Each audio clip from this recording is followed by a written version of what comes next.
अब आज देख लेते हैं 12th क्लास का पी ब्लॉक के तत्व में हाइड्रोजन क्लोराइड के बारे में। किसके बारे में देख लेते हैं? हाइड्रोजन क्लोराइड के बारे में देख लेते हैं।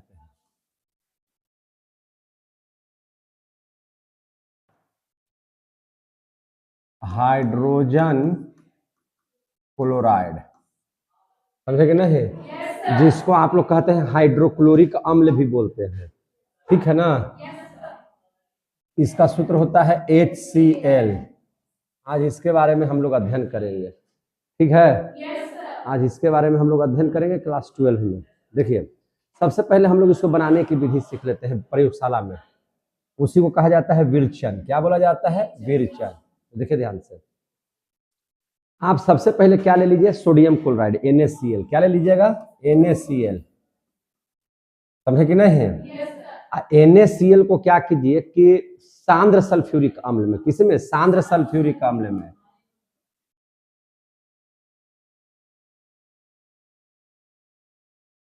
सांद्र सल्फ्यूरिक अम्ल हो गया। इसके साथ गर्म करिएगा,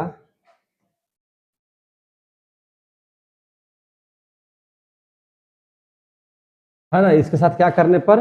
गर्म करने पर हमको HCl प्राप्त होगा।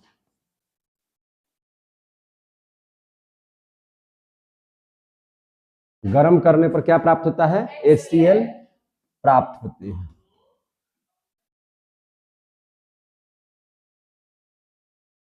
ठीक है ना? अब यहां पे देख लीजिए, NaCl है प्लस, अब इसको H2SO4 को ले लीजिए, ले लिए।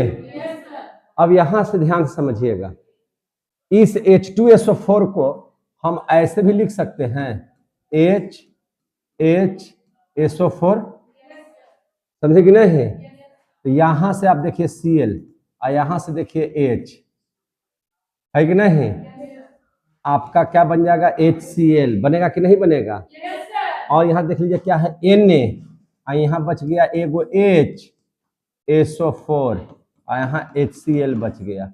आ गया समझ में? आ रहा समझ में? अब क्या करना है? पुनः NaCl को, अब पुनः NaCl को किसके साथ? तो यहां देख लीजिए क्या बचा हुआ है? NaHSO4। क्या बचा हुआ है? NaHSO4 बचा हुआ कि नहीं बचा हुआ है? इसको अगर हम लोग गर्म करेंगे तब क्या होगा? देखिए ध्यान से, यहां से Cl और यहां से H, देख रहे हैं? यहां से H, ये दोनों क्या हो जाएगा? एक साथ। क्या हो जाएगा? एक साथ। क्या? अब यहां देखिए Na और यहां भी Na, कै गो Na? एक मिनट, गलत कर दिए, ऐसे लिखिए। NaCl ले लिए, NaHSO4 गर्म कर रहे हैं, तो यहाँ का Cl, ठीक है ना?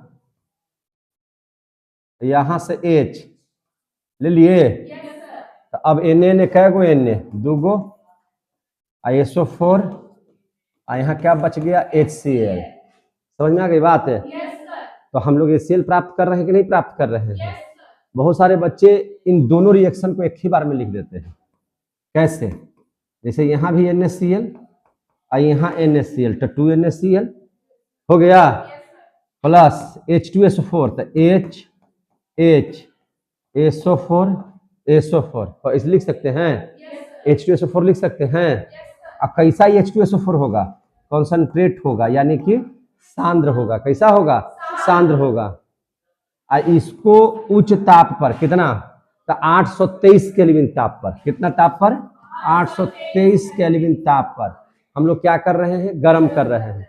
तो अब यहाँ देखिए, अब यहाँ से ECl और EH एक साथ हो जाएगा, यहाँ पे Cl और EH एक साथ हो जाएगा, तो HCl HCl कै गो HCl? दो गो HCl हो जाएगा कि नहीं? Na कै गो Na? दो गो Na, तो Na2 और एगो SO4 और प्लस यहाँ दो गो H हो गया और दो गो क्या हो गया? Cl। आ गया समझ में? तो आप ऐसे रिएक्शन को लिखे या ऐसे लिखे, कोई दिक्कत नहीं है। कहीं से दिक्कत है तो बताइए। तो ये आपका हाइड्रोजन क्लोराइड यानी कि हाइड्रोक्लोरिक अम्ल बनाने की विधि हो गई। समझे कि नहीं? प्रयोगशाला विधि हो गई। अब हम लोग देख लेते हैं इसका भौतिक गुण। क्या देख लेते हैं? भौतिक गुण। आइए अब हम लोग हाइड्रोक्लोरिक अम्ल का भौतिक गुण पढ़ ले। क्या पढ़ ले? भौतिक गुण। भौतिक गुण पढ़ लेते हैं। कैसे पढ़ेंगे भौतिक गुण? तो ध्यान दीजिए भौतिक गुण कैसे समझेंगे इसे। देखिए HCl क्या है? एक HCl जो है एक रंगहीन तथा तीक्ष्ण गंध वाली गैस है।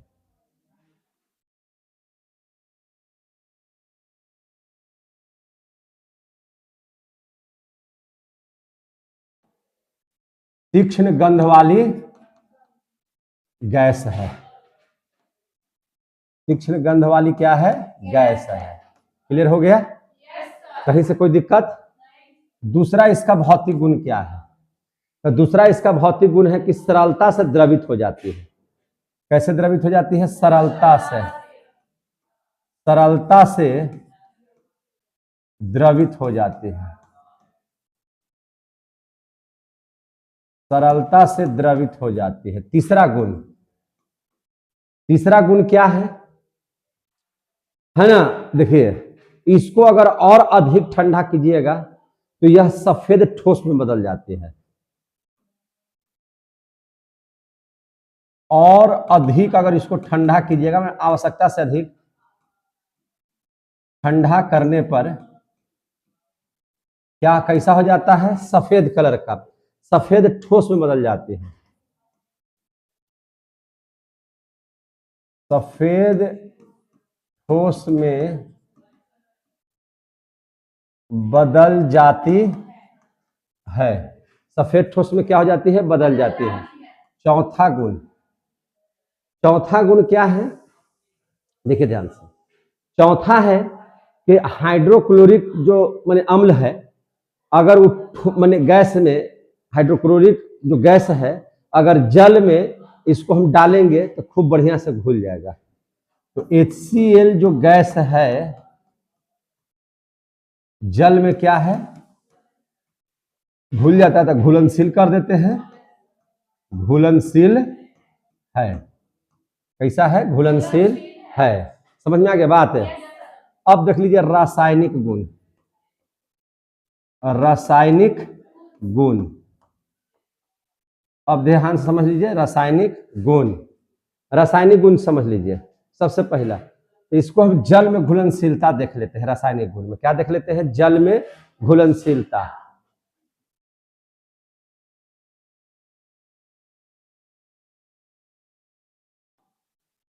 जल में हम घुलनशीलता देख लेते हैं। जल में क्या देख लेते हैं? घुलनशीलता। अब देख लीजिए, आप ले लिया होगा क्या चीज? HCl। क्या ले लेंगे? HCl। इसको जल में घुलाते हैं। H2O को जल में घुला दिए। तो जल में घुलाइएगा तो एक हाइड्रोजन वहां यहाँ से टूट करके इसमें आ जाएगा। एक हाइड्रोजन टूट करके यहाँ चला जाएगा, इसमें आ जाएगा। और H2 अब H के साथ मिल जाएगा तो बना देगा H3O। क्या बना देगा? H3O। एक आयन बना देगा, क्योंकि आयन इसका टूट करके इसमें आ जाएगा। समझे कि नहीं? अब Cl क्या हो जाएगा? अलग हो जाएगा। Cl आयन क्या हो जाएगा? अलग हो जाएगा। समझे कि नहीं? अब यहाँ बात को समझ लीजिए। यहाँ पे जब भी हाइड्रोक्लोरिक अम्ल जल से घुलेगा तो हाइड्रोनियम आयन बनाएगा। इसको क्या बोलेंगे? Hydronium ion. हाइड्रोनियम आयन बनाएगा। क्लियर हो गया? तो ये ध्यान में रखिएगा। और ये जो आयन होता है कैसा होता है? तो ये आयन जो होगा यह अम्लीय आयन, अम्लीय लवण होगा। कैसा लवण होगा ये? अम्लीय लवण। कैसा लवण है? अम्लीय लवण है। समझे कि नहीं? और इसी को बोला जाता है हाइड्रोक्लोरिक एसिड। इसी को क्या बोला जाता है? Hydrochloric acid. आगे समझ में? क्या बोलेंगे इसको? Hydrochloric acid. क्लियर हो गया? अब आ जाइए दूसरा गुण इसका। पहला गुण पढ़ लिए, अब दूसरा गुण में आ जाइए। दूसरा गुण देख लीजिए। इसका हम लोग करवाते हैं अमोनिया से क्रिया, NH3 से। NH3 से क्रिया कैसे करवाते हैं? NH3 से क्रिया करवा रहे हैं। समझ में आ रही है बात? तो अगर हम इस NH3 को HCl से हम अभिक्रिया कराएंगे, किससे अभिक्रिया करा देंगे? HCl से अभिक्रिया कराएंगे। तो यहाँ देखिए H इसके साथ चला जाएगा तो बना देगा NH4Cl। बना था अमोनिया लिए थे, अब बन गया अमोनियम। क्या बन गया? अमोनियम। ये क्या बन गया? Ammonium chloride. क्या बच गया? बन गया अमोनियम क्लोराइड। ये है आपका अमोनियम क्लोराइड। आगे समझ में? ये क्या है आपका? Ammonium chloride. ये कैसा रहेगा? सफेद धुआं देगा। ये सफेद टाइप का धुआं टाइप का रहेगा ये। ठीक है, हम सब इसकी प्रकृति भी लिखते चल रहे हैं। तो ये दूसरा गुण हो गया। तीसरा रासायनिक गुण देख लीजिए। तीसरा रासायनिक गुण है अम्लराज। क्या लिखेंगे हम लोग? अम्लराज। समझे कि नहीं? अम्लों के साथ ही अभिक्रिया कैसे करेगा? अम्लराज। ठीक है ना? तो देख लीजिए ध्यान से, आपको 3 भाग HCl लेना पड़ेगा। कितना भाग लेना पड़ेगा HCl? ज्यादा हिस्सा आपको क्या लेना पड़ेगा? HCl का। जैसे मान के चलिए कि पूरी पृथ्वी 4 भाग में बांट दीजिए तो 3 भाग में HCl। बात समझ में आ गई बात? अब तो 3 भाग समझ में आ गया। तो 3 भाग HCl और 1 भाग नाइट्रिक अम्ल HNO3। अगर समझ में? तो 3 भाग क्या ले लिए हम लोग? HCl और 1 भाग क्या ले लिए? HNO3। ये दोनों मिलकर के आपस में क्या बना देगा? अम्लराज। क्या बना देगा? अम्लराज का निर्माण कर देगा। समझ में आ गई बात है? और इसका मुख्य काम कहाँ है? तो सोना और प्लेटिनम को, इसको सोना और प्लेटिनम को घोलने के काम आता है। किसके काम आता है? घोलने के काम आता है। समझ में आ गई बात है? तो इसके बारे में क्या लिख देंगे? AU व PT। अगर समझ में? सोना और प्लेटिनम को घोलने का काम करता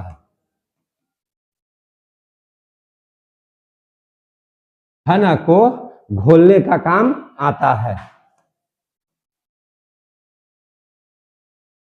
घोलने के काम आता है। क्लियर हो गया कि नहीं हो गया?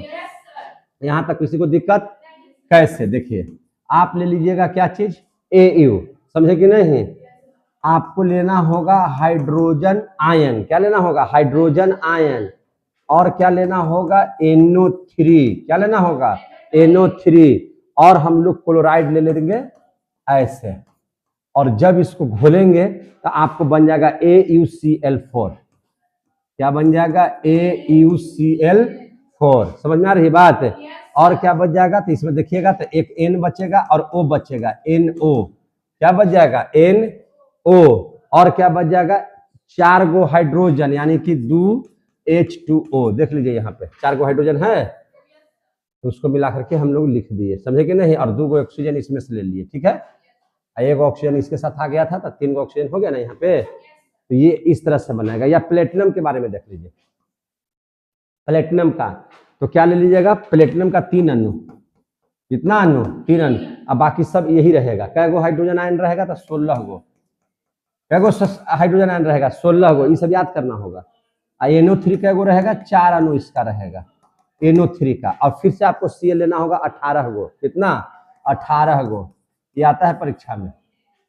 समझे कि नहीं? इसलिए इसको ध्यान से आप लोग को याद करना होगा। तब इसको क्या लिख देंगे? 3PtCl3। आगे समझ में? 3 गो PT इसके साथ चला जाएगा। Cl6 कर दीजिए जी, Cl6। आगे समझ में? और इस पर 2 गो आयन बनेगा। कितना आयन बनेगा? 2 गो आयन हम बता देंगे इसमें। समझे कि नहीं? और क्या बनेगा? NO बनेगा और H2O बनेगा। NO बनेगा और H2O बनेगा। अब कै गो NO बनेगा, कै गो H2O बनेगा? तो 4 गो NO बनेगा, 3 गो H2O बनेगा। आगे समझ में? तो इसको याद कर लीजिएगा। क्या कर लीजिएगा? याद कर। 3 गो नहीं, 16 गो ना हाइड्रोजन है, तो यहाँ 8 गो न बन जाएगा। 8 H2O। यहाँ देखिए ना 16 गो है, 8 दूनी 16 हो गया।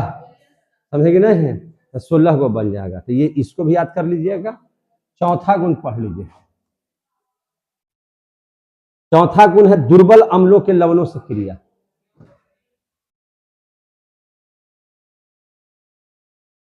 दुर्बल अम्लों से दुर्बल अम्लों से, लवणों से क्रिया,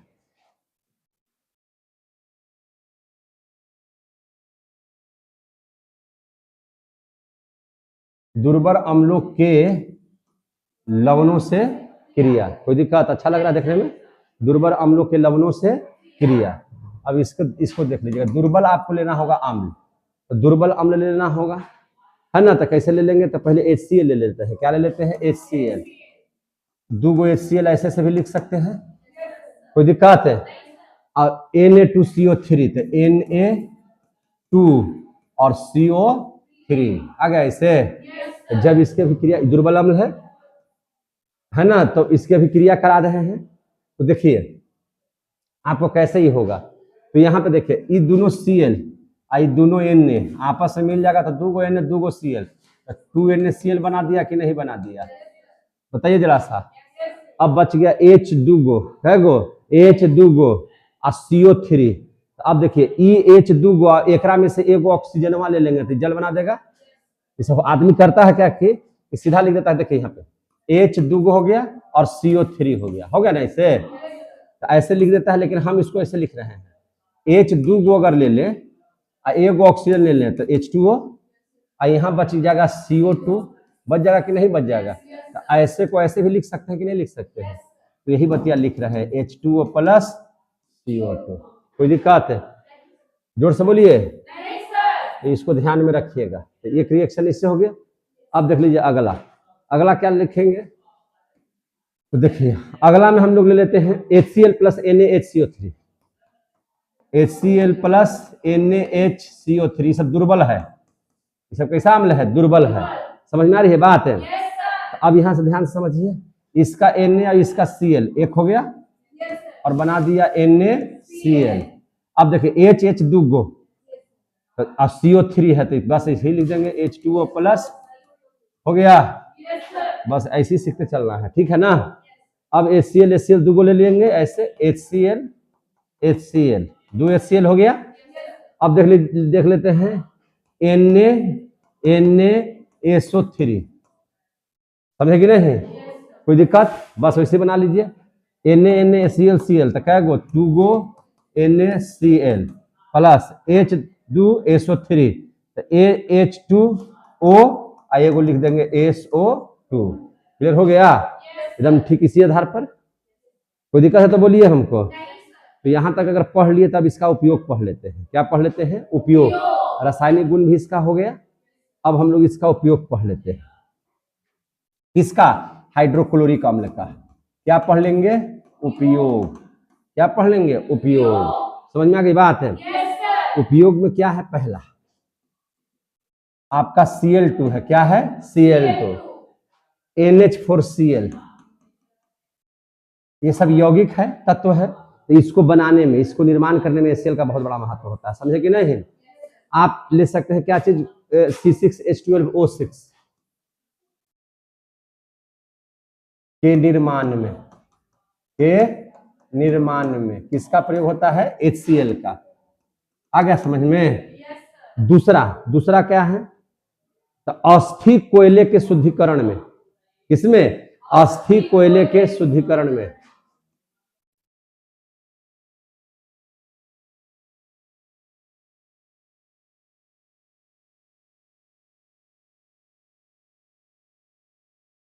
तीसरा, और इसका उपयोग कहाँ है?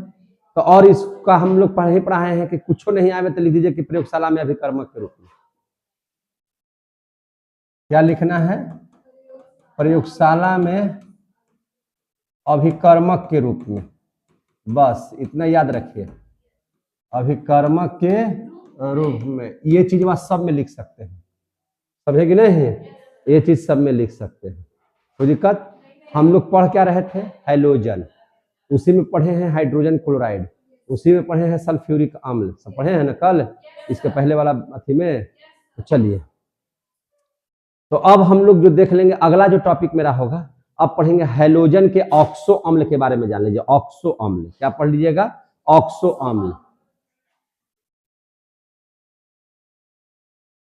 हैलोजन के ऑक्सो अम्ल, इसकी जानकारी ले लीजिए, कुछ चूंकि परीक्षा में आता है क्वेश्चन। ऑक्सो अम्ल के बारे में, समझे कि नहीं? तो याद रखिएगा 4 तरह के ऑक्सो अम्ल बनाएगा ये कौन? हैलोजेंस। क्या बना देगा? 4 तरह के ऑक्सो अम्ल बनाएगा। सबसे पहला बनाएगा हाइपोहैलस एसिड। क्या बना देगा? हाइपोहैलस एसिड।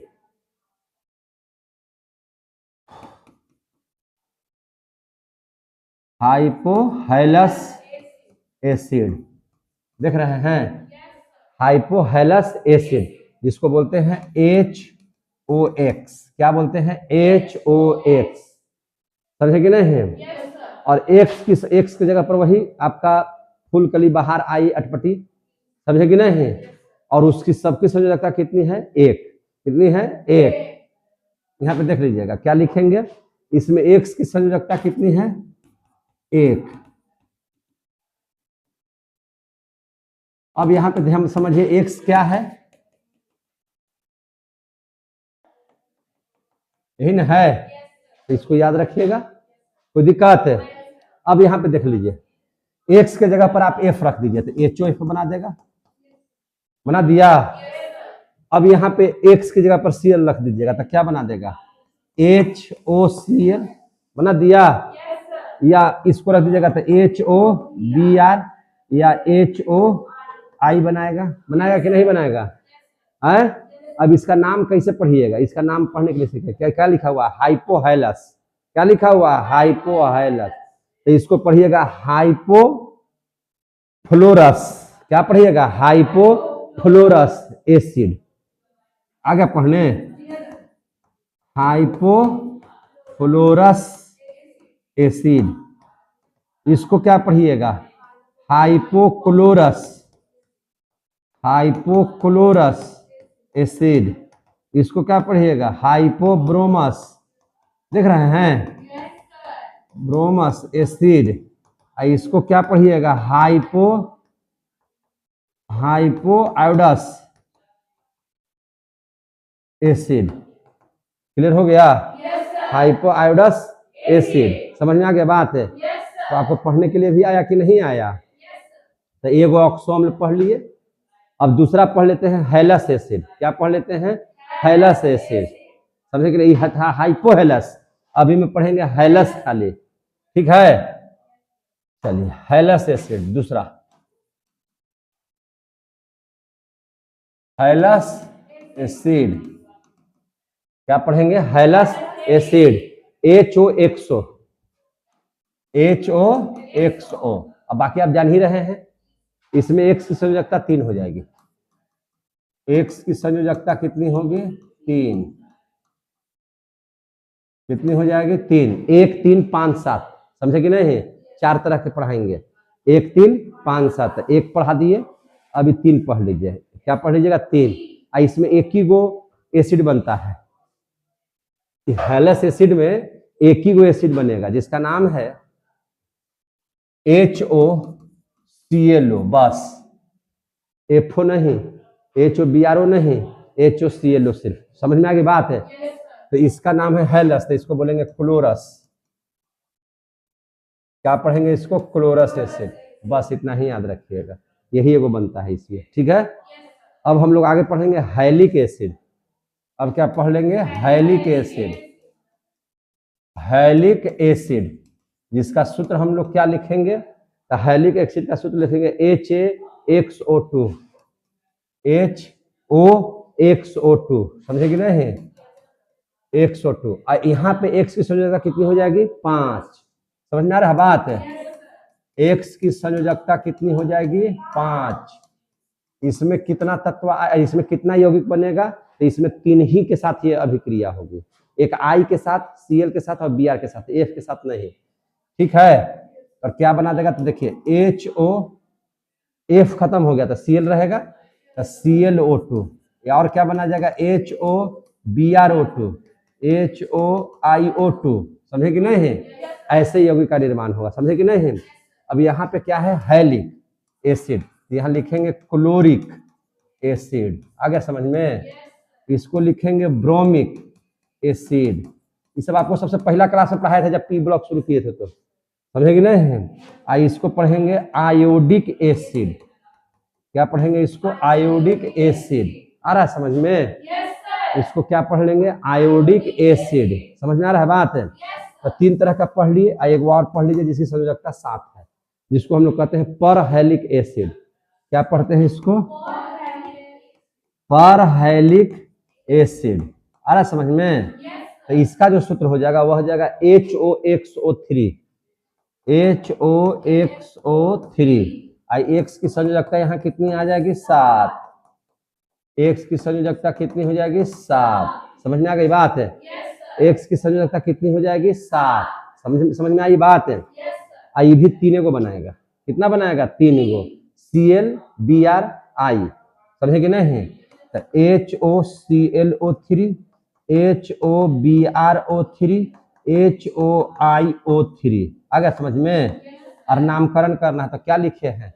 परहैलिक। तो इसको बोलेंगे पर क्लोरिक एसिड। क्या बोलेंगे? पर क्लोरिक एसिड। पर क्लोरिक एसिड। इसको पढ़ेंगे पर ब्रोमिक एसिड। समझ में आ रहा है केमिस्ट्री? पर आयोडिक एसिड। क्लियर हो गया? तो ये इसका पढ़ लिए ऑक्सो अम्ल। क्या पढ़ लिए? ऑक्सो अम्ल। किसका ऑक्सो अम्ल था? हैलोजन का। किसका? हैलोजन का। समझे कि नहीं? अब हम लोग अगला टॉपिक जो देखेंगे उसका नाम है अंतरा हैलोजन यौगिक। क्या है? अंतरा हैलोजन यौगिक। इसके बारे में समझ लेते हैं। आगे बढ़े? पढ़ते हैं अंतरा हैलोजन यौगिक के बारे में। समझ में आ रही है बात? फूल, कली, बहार, आई, अटपटी। पढ़ाए हैं कि नहीं पढ़ाए हैं? तो यहाँ अटपटी को निकाल दीजिएगा और नीचे जैसे जैसे आप आइएगा तो इसका साइज बढ़ते जाएगा। क्या हो जाएगा? बढ़ेगा। और इसका साइज क्या है? छोटा है। समझ में आ रही है बात? ये तो बताने की बात नहीं है। इसको पढ़ेंगे क्या चीज? अंतरा हैलोजन यौगिक, जिसको हम लोग कहते हैं इंटर हैलोजन कंपाउंड्स। है कि नहीं? अंग्रेजी में भी लिख देते हैं इंटर हैलोजन कंपाउंड्स। आ गया समझ में? कोई दिक्कत है? बस यही सब ध्यान में रखिएगा। कहते किसको है अंतरा हैलोजन यौगिक? पहले इसको समझ लीजिए। देखिए ध्यान से, अंतरा हैलोजन यौगिक किसको कहा जाएगा? देखिए, जब अलग अलग हैलोजन परमाणु, हैलोजन समझ रहे हैं? ये सब हैलोजन है ना? है, समझे कि नहीं? हैलोजन और हैलोजन दोनों जुटेगा, यही सब दोनों आपस में जुटेगा। समझे कि नहीं? और यौगिक का निर्माण करेगा, तो उसी को कहते हैं अंतरा हैलोजन यौगिक। आगे समझ में? जिसमें एक हो जाएगा बड़ा हैलोजन, एक हो जाएगा छोटा हैलोजन। क्लियर हो गया? जो ऊपर वाला रहेगा तो सब छोटा, जो नीचे में, मैंने कहने का मतलब कि ई और ई ले लिए तो ई हो गया बड़ा, ई हो गया छोटा। अब ले लिए ई वाला ले लिए और ई ले लिए तो ई बड़ा हो जाएगा, ई छोटा हो जाएगा। आगे समझ में आए? तो वही बात बता रहे हैं कि जब अलग अलग या भिन्न भिन्न भी बोल सकते है ना, जब अलग अलग हैलोजन परमाणु आपस में, हैलोजन परमाणु आपस में जब अलग अलग हैलोजन परमाणु आपस में जुड़कर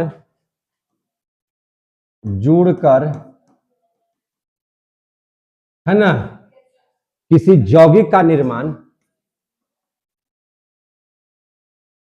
किसी यौगिक का निर्माण, जुड़कर किसी यौगिक का निर्माण करते हैं, यौगिक का निर्माण करते हैं, तो उसे, है ना, यौगिक का निर्माण करते हैं तो उसे क्या कहते हैं? तो उसको कहते हैं अंतरा हैलोजन यौगिक। अंतरा हैलोजन यौगिक कहते हैं। हो गया? समझ में आ गया? अंतरा हैलोजन यौगिक कहते हैं। समझ में आ रहा है कि नहीं? कोई दिक्कत है? अब आगे देख लीजिए, अंतरा हैलोजन यौगिक कहते हैं। जैसे देख लीजिए आप लोग, क्या होगा? तो मान लीजिए कि एक एक्स रहेगा तो ये बड़ा हैलोजन, छोटा हैलोजन, तो 1 3 5 7, तो ये एक लिखने की जरूरत हमको नहीं है। एक्स X3 हो गया, या हम लिख देते हैं X5 हो गया, या X7। आप X बड़ा वाला जो लिखे हैं वो बड़ा हैलोजन है। X क्या है? बड़ा हैलोजन। और ये छोटका Xवा क्या है? छोटा हैलोजन। अब बड़ा छोटा कौन हो गया आप समझ लिए? जो सबसे नीचे होगा वो बड़ा, जो सबसे ऊपर होगा वो छोटा। आ गया समझ में? कहीं से कोई दिक्कत है? तो इसमें एक नोट बता देते हैं। क्या? देखिए ध्यान से नोट। क्यों बड़ा नीचे वाला होगा और क्यों छोटा ऊपर वाला होगा, इसके बारे में समझा रहा है। समझे कि नहीं? एक्स तथा एक्स परमाणु, कोई दिक्कत? एक्स तथा एक्स परमाणु त्रिज्याओं का अनुपात, त्रिज्याओं का अनुपात, त्रिज्याओं का अनुपात बढ़ने के साथ, बढ़ने के साथ, समझे कि नहीं? बनने वाले यौगिक, बनने वाले यौगिक, समझे कि नहीं? बनने वाले यौगिक में परमाणुओं की संख्या, परमाणुओं की संख्या, परमाणुओं की संख्या भी बढ़ती है, परमाणुओं की संख्या भी बढ़ती है। जैसे कहने का मतलब है कि इसका जो त्रिज्या बनेगा तो कक्षा इसका कक्षा बढ़ रहा है तो त्रिज्या बढ़ेगा कि नहीं बढ़ेगा? बोलिए, बढ़ेगा कि नहीं बढ़ रहा है सर? बढ़ रहा है तो बढ़ेगा तो ये आकार भी बड़ा हो जाएगा। समझे कि नहीं? तो जैसे आप एग्जाम्पल एक दे देते हैं आपको, जैसे IF7, आई हो गया बड़ा हैलोजन, F हो गया छोटा हैलोजन। समझे कि नहीं? IF7 सूत्र है कि नहीं? तो I भी क्या है? हैलोजन है कि नहीं है? IF भी क्या है? हैलोजन है कि नहीं है? दोनों हैलोजन मिलकर के यौगिक बनाया कि नहीं बनाया?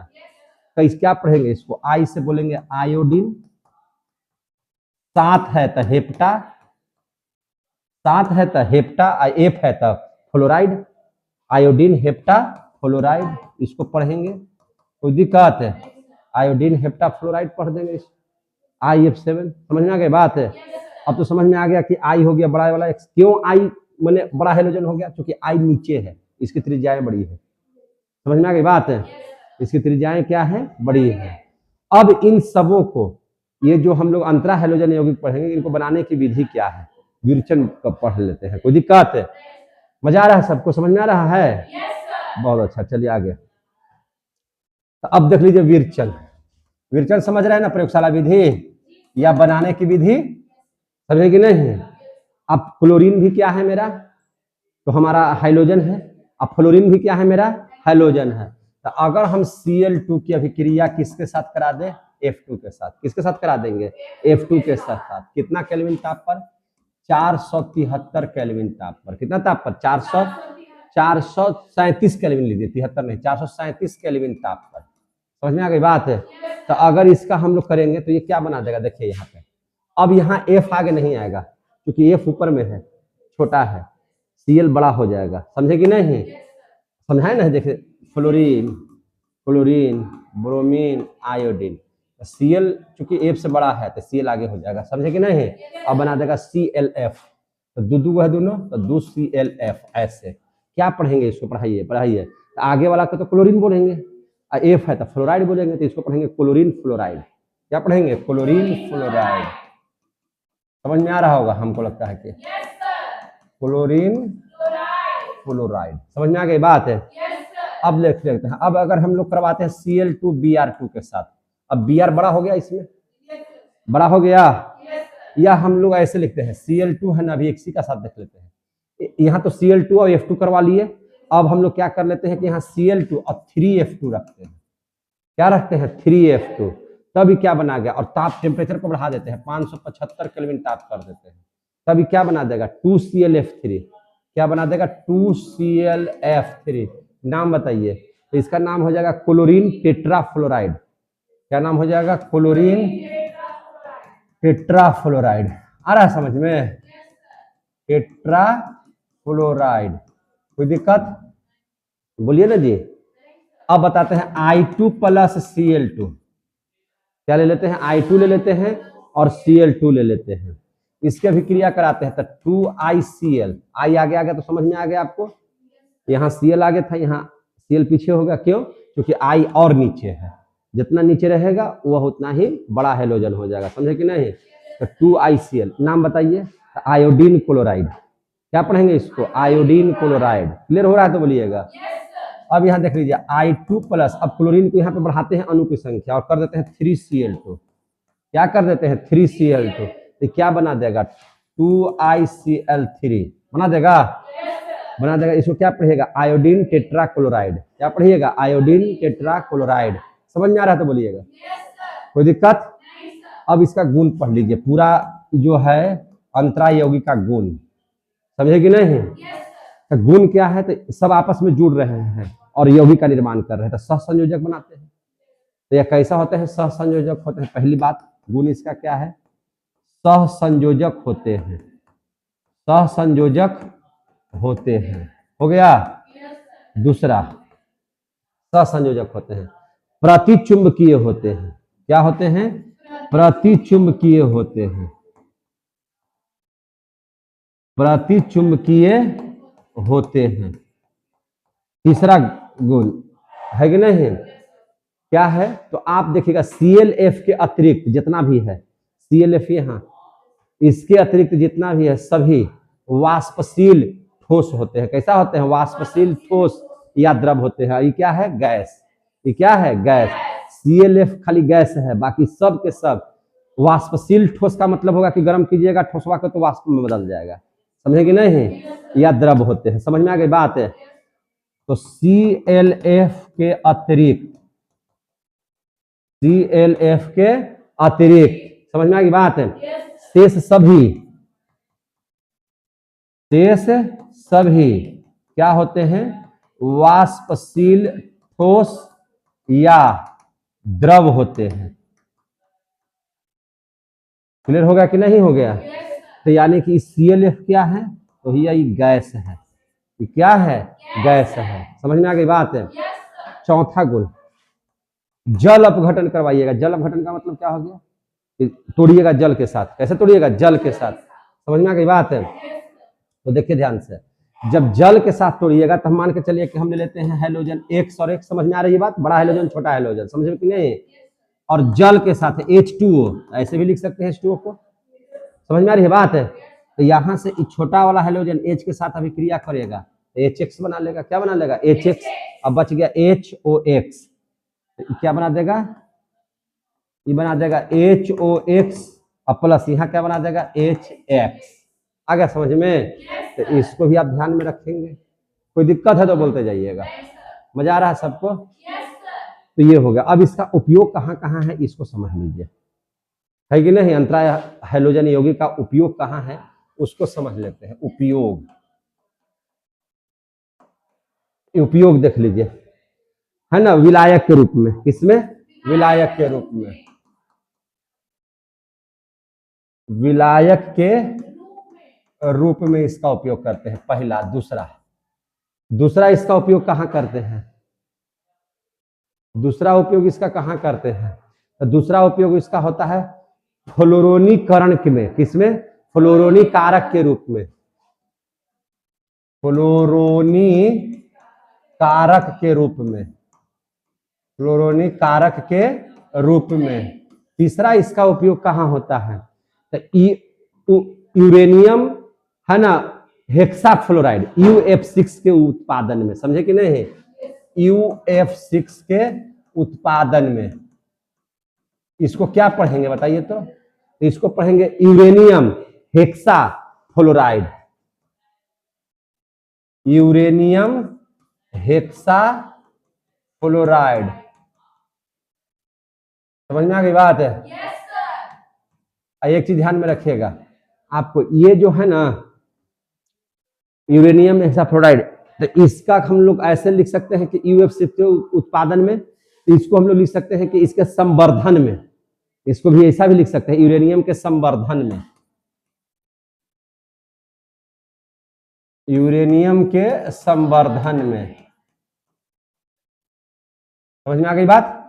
ऐसे भी लिख सकते हैं। कैसे? जैसे देखिए यूरेनियम है ना, इसको हम लोग लेंगे ClF। क्या ले लेंगे? ClF, ऊपर वाला याद है, 3ClF ले लेंगे हम लोग। क्या ले लेंगे? 3ClF है ना, 3ClF। और क्या ले लेंगे? 3। और जब इसको हम लोग ये करेंगे तो इसका संवर्धन होगा। कैसे? UF6 में। किसमें? UF6 में। समझे कि नहीं?